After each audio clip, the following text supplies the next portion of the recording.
Hello dear students, देखिए next topic है आज हमारा इलेक्ट्रिक फील्ड इंटेंसिटी निकालेंगे एक्सियल लाइन पे किसके, डाइपोल की।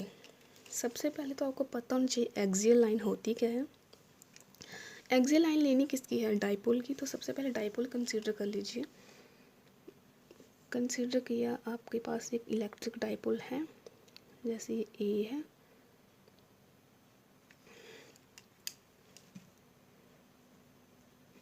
और ये पॉइंट है बी। क्या होता है डाइपोल, कल पढ़ा था ना, इक्वल एंड ऑपोजिट चार्ज। ये माइनस क्यू मान लीजिए, ये प्लस क्यू मान लीजिए, इसका एक सेंटर होता है उसको वो मान लीजिए। जो distance between these two charges is twice a. तो ये हो गया आपका डाइपोल। अब हमने क्या निकालना है, इलेक्ट्रिक फील्ड इंटेंसिटी निकालनी है उसके एक्सियल लाइन पे। एक्सियल लाइन क्या होती है, जैसे मान लीजिए ये डाइपोल यहाँ से बढ़ रहा है, इस साइड से भी बढ़ रहा है, इंक्रीज है। तो ये कौन सी एक्सिस है, एक्स एक्सिस। जब हम एक्स एक्सिस पे कोई भी इक्वेशन निकालते हैं तो उसको कौन सी लाइन बोलते हैं, एक्सियल लाइन। जब हम वाई एक्सिस पे निकालेंगे उसको कौन सी बोलते हैं, इक्वेटोरियल लाइन। वो हम नेक्स्ट लेक्चर में डिस्कस करेंगे। अभी हम किसका टॉपिक पढ़ रहे हैं, एक्सियल लाइन का। तो एक्सियल लाइन ये हो गई। तो कंसीडर कीजिए, पहले इसके बारे में थोड़ा आप बता दीजिए क्या था ये, लिख लो थोड़ा सा। लेट अस टेक एन, ये क्या है, electric dipole. Let us take an electric, यहाँ से आपको नोट्स भी प्रोवाइड हो जाएंगे साथ साथ। डाइपोल आपका क्या है, ए बी।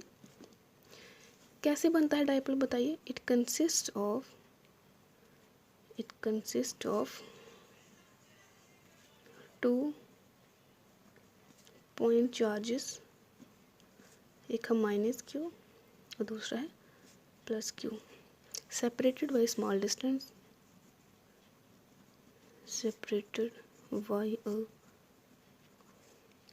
small distance। क्या है डिस्टेंस आपका, ट्वाइस ए।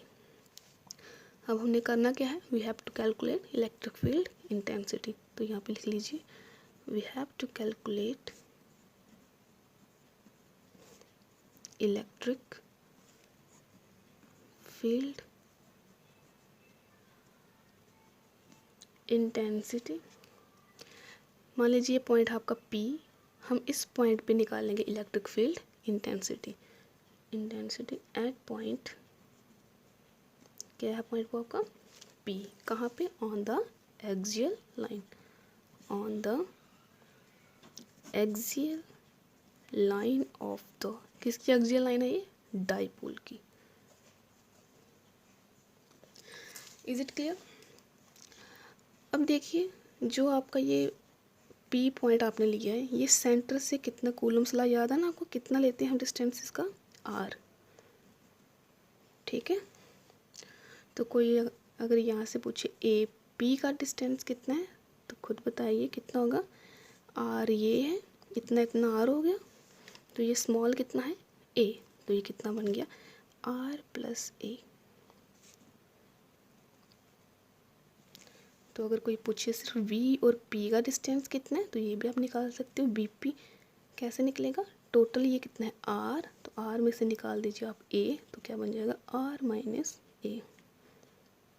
समझ आ रहा है ना, क्योंकि ट्वाइस ये टोटल है। तो इसके सेंटर से मैं लिख सकती हूँ, इस साइड ये भी A है और इस साइड ये भी A है, तभी A plus A twice A बना था। तो यहाँ पे R माइनस A हो गया BP, और AP क्या हो गया, R प्लस A हो गया। अब हमने इस पॉइंट पे निकालनी है अपनी इलेक्ट्रिक फील्ड इंटेंसिटी, तो जो हम अभी स्टेप बाय स्टेप निकालेंगे। तो लिख लीजिए जो पॉइंट्स हमने डिस्कस किए। लेट कर दिए OP, O और P हमने कितना लिया था, R। देन यहाँ से फिर क्या निकल गया था, AP। तो AP हमारा क्या बन गया था students, R plus A। And जो आपका BP था वो क्या बन गया, R माइनस A। अब हम निकालते हैं इलेक्ट्रिक फील्ड इंटेंसिटी। देन नहीं आएगा अभी, अब हम निकाल कैलकुलेट करना, तो इफ़ आएगा, कंसीडर कर रहे हैं ना। If E1 vector E1 vector क्या है यहाँ, electric field intensity, be the electric field intensity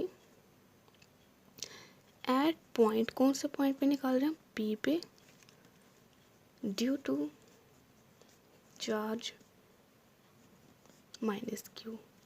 पहले हम निकाल लेंगे माइनस क्यू की वजह से क्या इफेक्ट पड़ा, फिर हम निकाल लेंगे प्लस क्यू की वजह से क्या इफेक्ट पड़ा, फिर दोनों को कंबाइन करके हम नेट इफेक्ट निकाल लेंगे।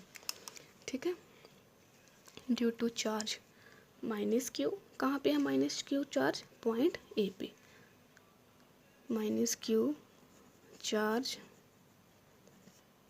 प्लेस्ड एट पॉइंट, क्या है वो पॉइंट आपका ए, देन क्या आएगा कूलम्ब्स लॉ के अकॉर्डिंग, बताइए मुझे।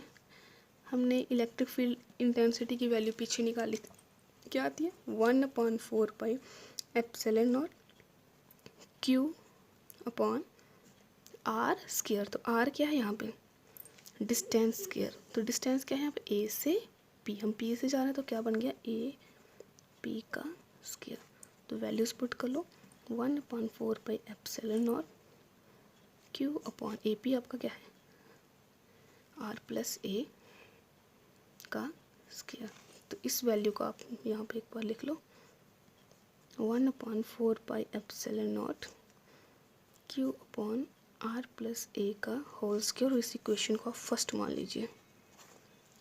ठीक है, इलेक्ट्रिक फील्ड हमेशा क्या होती है, पॉजिटिव से स्टार्ट होके कहाँ पे एंड होती है, नेगेटिव पे। इलेक्ट्रिक फील्ड लाइन्स जब पड़ी थी पॉजिटिव से स्टार्ट होके कहाँ जाती है, नेगेटिव। तो नेगेटिव की तरफ एरो है ना, तो यहाँ से आप मान लीजिए कि जो आपका E1 आप निकाल रहे हो माइनस क्यू की वजह से निकाल रहे हैं, तो उसका एरो किस तरफ होगा, इस तरफ। तो ये आपकी क्या आ जाएगी E1। ठीक है, तो मैं यहाँ पे लिख लूँ इट्स डायरेक्शन इज अलोंग, क्या आ जाएगा स्टूडेंट्स यहाँ पे पी ए, तो यहाँ पे क्या आएगा पी ए वेक्टर। ठीक है, अब हम सेम निकालेंगे, सेम हम E2 को निकालेंगे। E2 के आपकी क्या होगी, electric field intensity at point P due two plus Q charge. तो आप यहाँ से डायरेक्शन बता दो पहले ही, जब हम E2 निकालेंगे तो हम प्लस की वजह से निकालें, तो प्लस से हमेशा फील्ड इलेक्ट्रिक फील्ड लाइंस क्या होती हैं, निकलती हैं। तो मैं ऐसे लिख सकती हूँ, जो E2 की डायरेक्शन आएगी वो कैसे आएगी, अलोंग BP और सीधा PX से निकल जाए। E1 और E2 निकालने के बाद हम नेट इलेक्ट्रिक फील्ड इंटेंसिटी निकालेंगे एट पॉइंट P पे। जब भी हम नेट टोटल निकालते हैं तो हम हमेशा क्या करते हैं, जो बड़ी टर्म होती है उसमें से माइनस करते हैं छोटी टर्म को। तो आप बता सकते हो कि इंटेंसिटी E1 की ज़्यादा है या E2 की ज़्यादा है, यहाँ से ये हम कैसे पता करेंगे कि E1 की इंटेंसिटी ज़्यादा है या E2 की, उसके लिए हम कूलम्ब्स लॉ यूज़ करेंगे। आपको याद होगा जब भी हम निकालते हैं E को, वो इन्वर्सली प्रोपोर्शनल आती है आर स्क्वायर के, सबको पता है। तो जितना डिस्टेंस बड़ा होता जाएगा तो इलेक्ट्रिक फील्ड इंटेंसिटी क्या होती जाएगी, छोटी। तो जितना आपका आर जो क्या होता,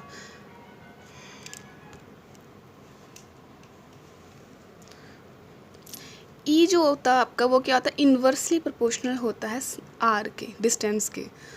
तो जितना जितना डिस्टेंस बढ़ता जाएगा इलेक्ट्रिक फील्ड इंटेंसिटी क्या होती जाएगी, कम होती जाएगी। अब क्यू माइनस क्यू देखो, इसका डिस्टेंस कितना ज़्यादा है, तो इसका मतलब जो E1 था वो क्या है, स्मॉल है, और E2 की जो इंटेंसिटी है वो क्या है, ज़्यादा, क्योंकि E2 का जो डिस्टेंस है प्लस क्यू से वो क्या है, small as compare to distance between A and P। Is it clear. तो यहाँ से क्लियर होता है जो आपकी नेट होगी आपकी इलेक्ट्रिक फील्ड इंटेंसिटी जब निकलेगी तो वो कैसी होगी, E2 माइनस E1।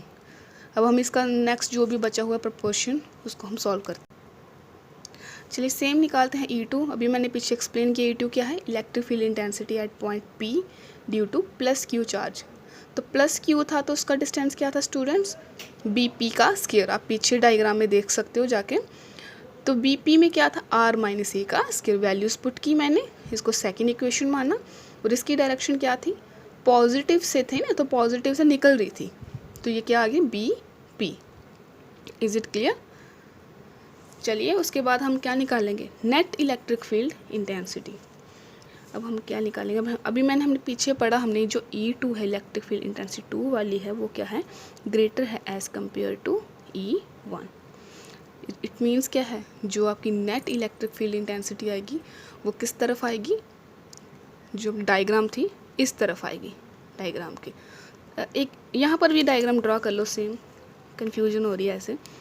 क्या था वहाँ पे, एक था पॉइंट ए, एक था पॉइंट बी, ये था माइनस क्यू, ये था प्लस क्यू, और ये था डिस्टेंस, ये था सेंटर आपका ओ, टोटल डिस्टेंस आपका क्या है ट्वाइस ए। एक्सियल लाइन ली थी डाइपोल की ये वाली, एक्स एक्सिस बोलते हैं इसको। पॉइंट पी लिया था हमने, इस पॉइंट पी का जो ओ से डिस्टेंस है वो हमने क्या कंसिडर किया था, आर। इट मीन्स जो आपका ए पी था वो बन गया था आपका आर प्लस ए, और जो आपका बी पी था वो बन गया था आपका क्या स्टूडेंट्स, आर माइनस ए। फिर हमने निकाला था यहाँ पे E1। E1 किसकी वजह से था, माइनस की वजह से था, तो माइनस की तरफ जाता है, मैंने आपको ये शॉर्टकट बताया, माइनस की तरफ है तो एरो यहाँ आएगा, तो ये होगा E1 electric field intensity at point P due to minus Q charge. And same when we have to find electric field intensity at point P due to plus Q charge, its direction is toward BP. तो BP की तरफ आगे proceed हो गया, तो यहाँ पे आएगा E2। तो अभी हमने किया यहाँ पे कि E2 बड़ा है, तो सेम इसकी डायरेक्शन कहाँ चली जाएगी, जो कैपिटल आपका नेट निकल के आएगा E, कहाँ जाएगी, अलॉन्ग PX, एक्सियल लाइन में प्रोसीड हो जाएगी। क्लियर? तो यहाँ पे हम लिख सकते हैं जो आपका जो नेट होगा, the resultant intensity at P, जो हम P पे निकाले resultant intensity, is given by, कैसे निकालेंगे हम, अभी मैंने आपको बताया कैसे निकलेगा रिजल्टेंट इंटेंसिटी E, बड़ी में से छोटी माइनस करते तो 2 में से आपका माइनस हो जाएगा 1, तो इक्वेशन 2 और फर्स्ट को माइनस कर दो, सेकंड की वैल्यू क्या है 1/4 pi epsilon naught Q upon R minus a का स्क्वायर, बीच में क्या है माइनस, तो 1/4 pi epsilon naught, same equation थी Q अपॉन, बस यहाँ पे R प्लस ए का स्क्वायर है। तो इन इक्वेशन में आपको क्या दिख रहा है, ये Q और 4/4 पाई एप्सिलॉन नॉट क्या आ जाएगा कॉमन स्टूडेंट्स, यहाँ पे अंदर बचा आपका R माइनस ए का square minus 1/R plus a का होल स्क्वायर। यहाँ से कोई कन्फ्यूजन, इज इट क्लियर? चलिए आगे निकालिए इसको, कैलकुलेशन है और कुछ नहीं है, बस थोड़ा ये क्या है, हम एलसीएम लेंगे, एलसीएम में क्या होता है, नीचे आपका प्रोडक्ट हो जाएगा दोनों का, R माइनस ए का स्क्वायर, प्रोडक्ट में R प्लस ए का स्क्वायर, और यहाँ पे क्रॉस मल्टीप्लिकेशन हो जाएगी, R प्लस ए का square minus R minus a का स्क्वायर। निकालो उसको आगे, क्या आ जाएगा यहाँ पे Q upon 4 pi epsilon naught, A plus B का होल स्क्वायर का फार्मूला क्या होता है, A square plus B square plus 2 into A into B, यही होता है ना आपका A प्लस बी का होल स्क्वायर, माइनस कॉमन रख लो, सेम यहाँ पे अब फार्मूला लगा A माइनस बी का होल स्क्वायर, क्या होता है formula, A square plus B square minus 2 into A into B. Is it clear? यहाँ पे स्टूडेंट्स क्या लग रहा है, एक फार्मूला यहाँ पर भी लग रहा है, ये दोनों टर्म होल स्क्वायर में है, तो मैं बोल सकती हूँ यहाँ पे R माइनस ए एक टाइम और R माइनस ए 2 टाइम, जैसे एक्स स्क्वायर होता है, जैसे हम लिखते हैं एक्स स्क्वायर, तो एक्स स्क्वायर को हम ऐसे लिख सकते हैं ना, एक्स इंटू एक्स, तो सेम R माइनस ए का जो होल स्क्वायर था उसको मैंने सिंगल टर्म में लिख लिया, तो बीच में यहाँ पे क्या है इनटू, तो इसको भी हम 2 टर्म्स है, इसको भी हम क्या कर लेंगे सिंगल टर्म में कर लेंगे। ठीक है, चलिए नेक्स्ट यहाँ पे बन गया 4 पाई एप्सिलॉन नॉट, इस माइनस को अंदर ले जाते हैं, R square plus a square plus twice are a minus का हो जाएगा r square plus minus minus का हो जाएगा a square minus into minus plus का ट्वाइस आर ए अपॉन में आपका आ जाएगा are minus A.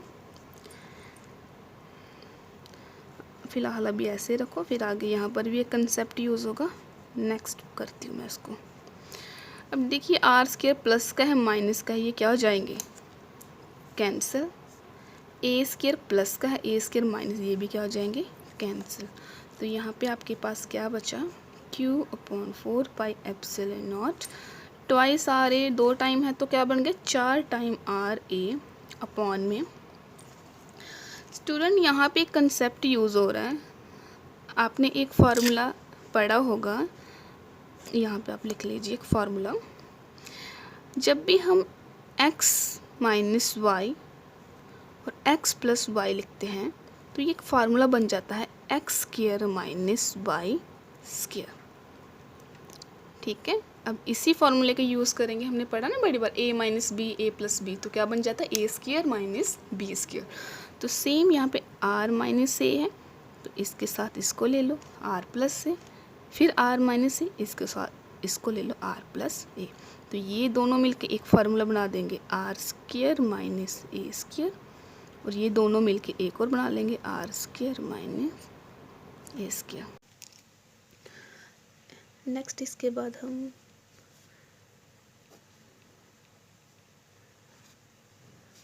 Four R A, यहाँ से आपको दिख रहा है जो भी टर्म सेम है ये भी टर्म सेम है, इट मीन्स इस टर्म का क्या हो गया स्क्वायर।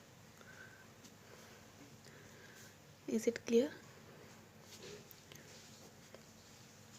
हम डाइपोल मोमेंट का कंसेप्ट पढ़ के आए हैं। डाइपोल मोमेंट क्या होता था ट्वाइस ए, तो हम यहाँ से डाइपोल मोमेंट का कंसेप्ट निकाल लेंगे।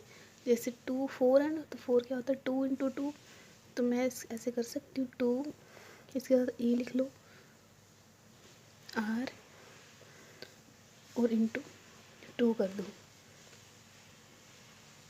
बन गए ना 2 2 जाओ 4 ए आर अपॉन ये क्या बन गया are square minus A square का होल स्क्वायर। अगर आपका जो आर स्क्वायर है वो क्या है ग्रेटर है किससे ए स्क्वायर से, देन हम लिख सकते हैं ये जो R square minus A square इसकी जगह हम सिर्फ क्या लिखेंगे आर, बिकॉज ए जो होगा उसको हमने क्या कर दिया निगलेक्ट कर दिया, क्योंकि उसके सामने ये टर्म क्या थी छोटी थी, तो हमने ए को क्या कर दिया निगलेक्ट कर दिया। अब इक्वेशन क्या बन जाएगी q upon 4 pi epsilon not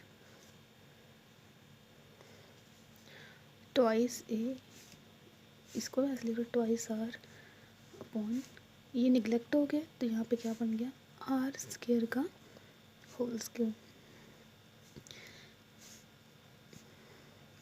इसको बाहर ले आओ, ये p बन जाएगा बाद में twice A into Q 4 pi epsilon naught twice R कितने टाइम बन गया 4 टाइम, ये एक टाइम यहाँ से कट हो गया तो यहाँ पे कितने टाइम रह गया क्यूब।